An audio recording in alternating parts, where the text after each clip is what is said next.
আসসালামু আলাইকুম everyone. Basic recipe by Sadia চ্যানেলে আপনাদের সবাইকে স্বাগত জানাচ্ছি।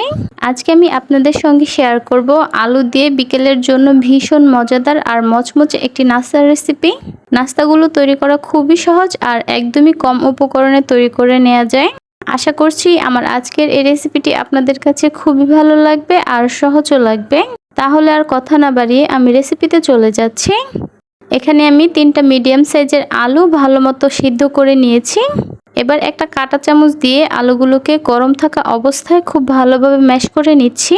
আপনারা যে কোনোভাবে আলুগুলোকে ম্যাশ করে নিতে পারবেন। আলুগুলো যখন ম্যাশ করা হয়ে যাবে এই আলুগুলোকে আমি একটা ছাঁকনিতে নিয়ে নিচ্ছি।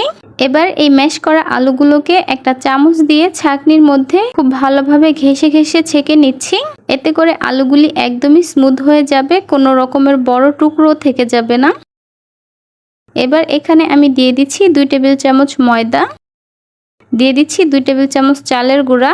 চালের গুঁড়াটা হাতের কাছে না থাকলে আপনারা চাইলে কর্নফ্লাওয়ারও দিতে পারেন। দিয়ে দিচ্ছি হাফ চা চামচ লবণ, দিয়ে দিচ্ছি হাফ চা চামচ চিলি ফ্লেক্স।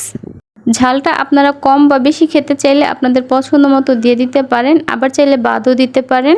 কালো গোলমরিচের গুঁড়া দিয়ে দিচ্ছি হাফ চা চামচ, দিয়ে দিচ্ছি হাফ চা চামচ লাল মরিচের গুঁড়া।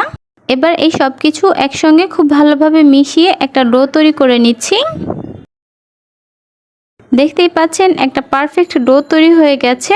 আপনাদের ডোটা যদি পারফেক্ট না হয় তাহলে আরও কিছুটা ময়দা অথবা চালের গুঁড়া দিয়ে দিবেন। এবার এই ডোটাকে আমি একটা বোর্ডের ওপর নিয়ে একটু লম্বা করে শেপ করে নিচ্ছি। এই ডোটাকে আমি 4 ভাগে কেটে নিচ্ছি। এখান থেকে আমি একটা ডো রেখে বাকিগুলো ডো একটা সাইডে সরিয়ে রাখছি। এবার এই ডোটাকে আমি একটু লম্বা আর চিকন করে নিচ্ছি, তবে খুব বেশি চিকন না। দেখতেই পাচ্ছেন আমি ঠিক কতটা চিকন রেখেছি। এবার এখান থেকে আমি ছোট ছোট করে কেটে নিচ্ছি। এই ছোট ছোট লেচিগুলোর উপরে একটা কাঁটা চামচ দিয়ে চাপ দিলেই কিন্তু একটা ডিজাইন হয়ে যাবে। আমি আপনাদেরকে আরও একটি ডিজাইন করে দেখিয়ে দিচ্ছি। হাতের মধ্যে সামান্য ডো নিয়ে একটা বলের মতো করে নিচ্ছি, আর এরকম একটা তেল ছাকার যে চামচগুলো থাকে সেই চামচটা দিয়ে উপর থেকে হালকাভাবে একটু চাপ দিয়ে দিচ্ছি। ব্যাস তৈরি হয়ে গেল আরও একটি ডিজাইন। আমি সবগুলো নাস্তা এই 2 রকমভাবেই করে নিয়েছি।